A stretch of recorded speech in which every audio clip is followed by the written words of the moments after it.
नमस्कार साथियों, स्वागत है आप सभी का। मैं पंकज डोभाल। यदि आपने अभी तक हमारे चैनल को सब्सक्राइब नहीं किया तो सबसे पहले सब्सक्राइब कर लीजिएगा और बेल आइकन दबा लीजिएगा ताकि सबसे पहले वीडियो की नोटिफिकेशन आपको मिल सके। इस वीडियो में हम देखेंगे कि डेली लेसन प्लान की जो डायरी है उसके अंदर दैनिक पाठ योजना बनाते हैं वो किस प्रकार से आपको बनानी है, तो अंत तक बने रहिएगा। डेली लेसन पाठ योजना थर्ड, दिनांक। सबसे पहले आपको दिनांक लिखनी है, उसके बाद कक्षा, उसके बाद कालांश, उसके बाद विद्यालय का नाम, उसके बाद समय, उसके बाद विषय, उसके बाद पाठ क्रमांक, उसके बाद पाठ्य प्रकरण। यहाँ पे प्रकरण रहेगा पूर्णांक संख्याओं का गुणधर्म और सब्जेक्ट रहेगी गणित। सबसे पहले उद्देश्य, अपेक्षित व्यवहारगत परिवर्तन। ज्ञानात्मक, छात्र पूर्णांक संख्याओं के गुणधर्म का प्रत्यास्मरण कर सकेंगे। छात्र पूर्ण संख्याओं के गुणधर्म का प्रत्यभिज्ञान कर सकेंगे। अवबोध, छात्र पूर्णांक संख्याओं के गुणधर्म को पहचान कर अंतर कर सकेंगे। छात्र पूर्णांक संख्याओं के गुणधर्मों का वर्गीकरण कर सकेंगे। ज्ञानोपयोग, छात्र पूर्णांक संख्याओं के गुणधर्म से प्राप्त ज्ञान का उपयोग उच्च अध्ययन में कर सकेंगे। छात्र पूर्णांक संख्याओं के गुणधर्मों से प्राप्त ज्ञान का उपयोग अपने दैनिक जीवन में कर सकेंगे। कौशल, छात्र पूर्णांक संख्याओं के गुणधर्मों का चार्ट बनाकर प्रदर्शित कर सकेंगे। छात्र पूर्णांक संख्याओं के गुणधर्मों की गणना सरलता एवं शीघ्रता से कर सकेंगे। अभिरुचि, छात्र पूर्णांक संख्याओं के गुणधर्मों को पढ़ने में आनंद अनुभव कर सकेंगे। छात्र पूर्णांक संख्याओं के गुणधर्म के अध्ययन के प्रति रुचि उत्पन्न कर सकेंगे। अभिवृत्ति, छात्र पूर्णांक संख्याओं के गुणधर्मों को सीखने संबंधित त्रुटियों को निसंकोच स्वीकार कर सकेंगे। छात्र पूर्णांक संख्याओं के गुणधर्मों के प्रति सकारात्मक दृष्टिकोण का विकास कर सकेंगे। सहायक सामग्री, लपेट फलक, चौक, डस्टर, चार्ट आदि। पूर्व ज्ञान, छात्र पूर्णांक संख्याओं के गुणधर्म के बारे में सामान्य जानकारी रखते हैं। शिक्षण विधि, प्रविधि, प्रश्नोत्तर विधि, व्याख्यान विधि, प्रस्तावना प्रश्न, क्रम संख्या। सबसे पहले आपको स्टार्ट करना है प्रस्तावना प्रश्न। प्रस्तावना प्रश्न के अंदर आपको 4 से 5 क्वेश्चन करने हैं जिसके अंदर आपको टॉपिक निकालना होता है।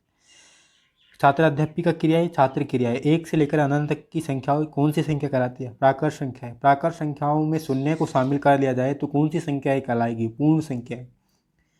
पूर्ण संख्याओं में ऋणात्मक संख्याओं को शामिल कर लिया जाए तो कौन सी संख्याएं कहलाएगी? पूर्णांक संख्याएं। पूर्णांक संख्याओं के गुणधर्म के बारे में आप क्या जानते हैं? निरुत्तर। उद्देश्य कथन, आज हम पूर्णांक संख्याओं के गुणधर्मों के बारे में विस्तार पूर्वक अध्ययन करेंगे। प्रस्तुतिकरण। प्रस्तुतिकरण में शिक्षण बिंदु, छात्र अध्यापक की क्रियाएं, छात्र क्रियाएं, श्यामपट सारांश। सबसे पहले हमारा शिक्षण बिंदु है संवर्त गुणधर्म योग व घटाव के लिए। इसके लिए आपको 3 विकासात्मक प्रश्न करने होंगे। 2 पूर्ण संख्याओं का योगफल सदैव कैसा होता है? 1 पूर्ण संख्या ही होता है। पूर्ण संख्याओं के योग के लिए कौन से गुणधर्म का पालन करता है? संवर्त गुणधर्म। संवर्त गुणधर्म के बारे में आप क्या जानते हैं? निरुत्तर। छात्र अध्यापिका कथन, किन्हीं 2 पूर्ण संख्याओं का योगफल सदैव एक पूर्ण संख्या ही होती है कि पूर्ण संख्या योग के लिए संवर्त होती है। यह नियम केवल धनात्मक पूर्णांकों के लिए सत्य है या ऋणात्मक के लिए भी सत्य है? विद्यार्थी ध्यानपूर्वक सुनेंगे एवं देखेंगे। सभी पूर्णांक चाहे वे ऋणात्मक हो अथवा धनात्मक हो, योग हेतु संवर्त है। पूर्णांक a तथा b के लिए a प्लस बी सदैव पूर्णांक होगा। एक पूर्णांक में से दूसरे पूर्णांक को घटाते हैं तो एक एक पूर्णांक ही प्राप्त होता है। अतः हम कह सकते हैं कि पूर्णांक घटाव के अंतर्गत संवर्त है। अतः पूर्णांक a और b के लिए a माइनस बी भी सदैव पूर्णांक ही प्राप्त होता है। जैसे 7 माइनस 5 बराबर 2, 4 माइनस 9 बराबर -5। परिणाम एक पूर्णांक है तथा 2 प्लस 5 प्लस 7 प्लस -3 प्लस 7 बराबर 4 का योगफल भी एक पूर्णांक है। इसके बाद आपको 2 बोध प्रश्न करने होंगे। पूर्णांक a तथा b के लिए योगफल सदैव पूर्णांक कैसा होगा? a प्लस बी पूर्णांक। पूर्णांक a तथा b के लिए घटाव भी एक पूर्णांक कितना प्राप्त होगा? a माइनस बी पूर्णांक। इसके बाद अगला शिक्षण बिंदु है क्रम विनिमय गुणधर्म। इसके लिए भी 3 या 4 विकासात्मक प्रश्न करने होंगे। 2 में 4 जोड़ने पर कौन सी संख्याएं प्राप्त होती है? 6 पूर्ण संख्याएं। इसी प्रकार 4 में 2 जोड़ने अथवा क्रम बदलने पर कितना प्राप्त होता है? 6 पूर्ण संख्या। 6 पूर्ण संख्या किस नियम का पालन करती है? क्रम विनिमय नियम का। क्रम विनिमय के गुणधर्म के बारे में आप और क्या जानते हैं? निरुत्तर। छात्र अध्यापिका कथन, हम जानते हैं कि 2 प्लस 4 बराबर 6, 4 प्लस 2 बराबर 6। अर्थात पूर्ण संख्याओं के योग में क्रम बदलने से परिणाम में कोई परिवर्तन नहीं आता। अतः यह क्रम विनिमय गुणधर्म का पालन करता है। इसी प्रकार पूर्णांक में भी क्रम विनिमय गुणधर्म का पालन होता है। जैसे -8 प्लस -4 व -4 प्लस -8, -2 प्लस 5 व 5 प्लस -2, -12 प्लस 0 व 0 प्लस -12 का समान उत्तर प्राप्त होता है। अतः हमने देखा कि क्रम बदलने से योग में कोई परिवर्तन नहीं आता।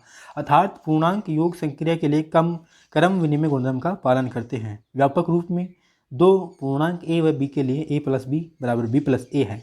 बहुत प्रश्न -8 प्लस -4 व -4 प्लस 8 योगफल कितना प्राप्त होगा? -12 प्लस 0 व 0 प्लस -12। पूर्णांक में क्रम विनिमय गुणधर्म का पालन होता है। हाँ। तीसरा शिक्षण बिंदु है शास्त्रीय गुणधर्म। 3 विकासात्मक प्रश्न करने हैं। 2 प्लस 3 प्लस 4 प्लस योगफल कितना प्राप्त होगा? 9। उसी प्रकार 9 प्राप्त करने के लिए क्रम बदलने के लिए वह किस गुणधर्म का पालन करता है? शास्त्रीय का। शास्त्रीय गुणधर्म के बारे में आप क्या जानते हैं? निरुत्तर। छात्र अध्यापिका कथन। 2 से अधिक पूर्ण संख्याओं को किसी भी क्रम में जोड़ने पर मान समान प्राप्त होता है, अतः यह गुणधर्म पूर्णांकों का योग भी शास्त्रीय नियम का पालन करता है, अर्थात a plus b plus c, a plus b plus c. जैसे a बराबर 4, b बराबर -3, c बराबर -2 है तो जांच करो। हल -4 प्लस -3 -2 बराबर -9, -4 -3 प्लस -2 है, अतः इसी गुण के लिए भी पूर्ण संख्याओं या पूर्णांक संख्या का गुणा भी शास्त्रीय नियम का पालन करता है। a into b into c, a into b into c. जैसे 6 गुणा 5 गुणा 3 बराबर 6 गुणा 5 गुणा 3 बराबर 90 ही प्राप्त होगा। छात्र ध्यानपूर्वक सुनेंगे एवं देखेंगे। इसके बाद 2 बोध प्रश्न करने हैं आपको। a प्लस बी प्लस सी बराबर a प्लस बी प्लस सी किस गुणधर्म का पालन करता है? शास्त्रीय गुणधर्म का। -4 -3 -2 बराबर -4 -3 प्लस -2 का योगफल किस गुणधर्म का पालन करता है? शास्त्रीय गुणधर्म का। इसके बाद 5 मूल्यांकन प्रश्न करने होते हैं। 4 में से 6 जोड़ने पर कौन सी संख्या प्राप्त होगी? ऑप्शन दिए हुए इसमें 4, उसके एक के टिक करना होता है। पूर्णांक संख्या को क्रम बदलकर जोड़ने पर खालिस्तान मान प्राप्त होता है। 2 पूर्णांक संख्या का योग सदैव पूर्णांक ही होता है, सत्य है या असत्य? 6 प्लस 4 प्लस -4 का योगफल कितना प्राप्त होगा? शास्त्रीय गुणधर्म के बारे में आप क्या जानते हैं? तो इस तरह से 5 मूल्यांकन प्रश्न करने हैं। इसके बाद एक गृह कार्य प्रश्न दे देना है। इस तरह से एक डेली लेसन प्लान कंप्लीट होता है। धन्यवाद। जय हिंद, जय भारत।